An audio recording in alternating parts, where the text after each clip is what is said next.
tank engine was grumbling to the other engine. I spend my time pulling coaches about, ready for you to take out on journeys. The other engines laughed.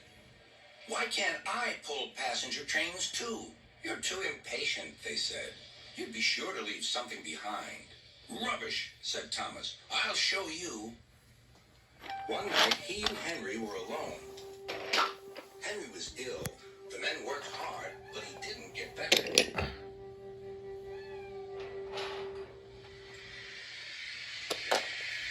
He felt just as bad as the next morning. Henry usually pulled the first train, and Thomas had to get his coaches ready. If Henry is ill, he thought, perhaps I shall pull his train. Thomas ran to find the coaches. Come along, he fussed. There's plenty of time, they grumbled. Thomas took them to the platform and wanted to run around in front at once. But his driver wouldn't let him. Don't be impatient, Thomas. Thomas waited and waited.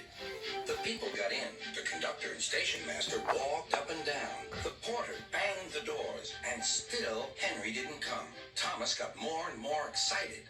Sir Topham Hatt came to see what was the matter, and the conductor and station master told him about Henry. Find another engine, he ordered. There's only Thomas, they said. You'll have to do it then, Thomas. Be quick now. So Thomas ran around to the front and back down on the coaches, ready to start. Let's not be impatient, said his driver. We'll wait till everything is ready.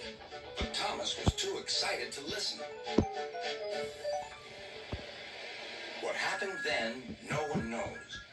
Perhaps they forgot to couple Thomas to the train, or perhaps the driver pulled the lever by mistake. Anyhow, Thomas started without his coaches. As he passed the first signal tower, men waved and shouted, but he didn't stop. They're waving because I'm such a splendid engine, he thought importantly.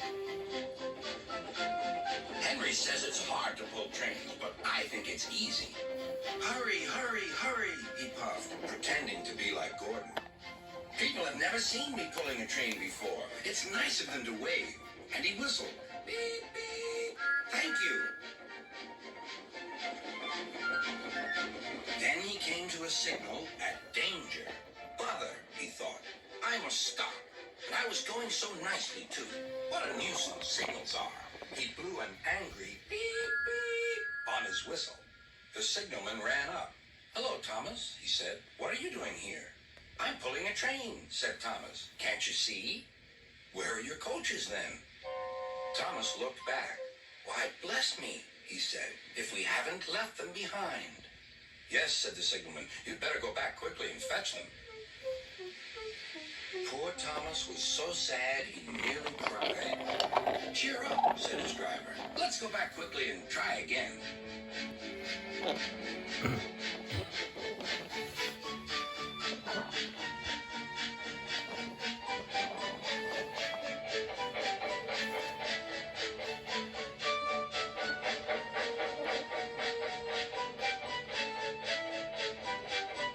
At the station, all the passengers were talking at once.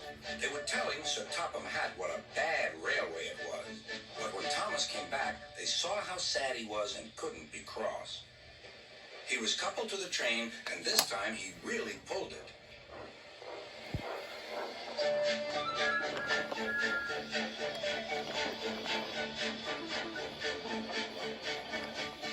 Afterwards, the other engines laughed at Thomas and said, there's Thomas who wanted to pull a train, but forgot about the coaches.